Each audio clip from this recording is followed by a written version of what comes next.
If they're known to be toxic, can they bring healing to the body? These are all questions that I had as I was like going through my research. And some people believe that some fabrics have like healing qualities within the frequency of the fabrics. So if fabrics can be, quote, toxic to you, can they bring healing to you?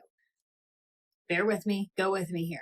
There is a scientist and researcher named Bruce Tainio. I'm probably saying that wrong. He believes in measuring body frequency in megahertz that you can see when bodies have gone into fighting a disease. So normal body megahertz, he says, is 62 to 78 megahertz. Some say that when that frequency drops below 58 megahertz, it can indicate the onset of disease. With this, he also, and in my studies, I found that some believe that fabrics have the frequencies and some have frequencies of healing. So linen and wool have 5,000 megahertz in the frequency world. That's 50 times greater than the human body just as it sits. But science also says that when you wear linen and wool together, it cancels one another out.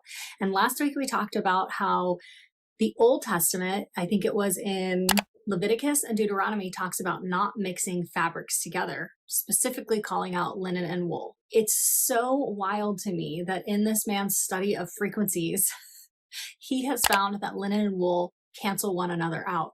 And the Bible in the Old Testament supports this and vice versa. So really science supports the Bible because the science that we do is newer than the Bible, specifically the Old Testament. So I just thought that was really, really cool that in my research, I found something that actually scientifically supports the Bible's calling out of wearing these fabrics together.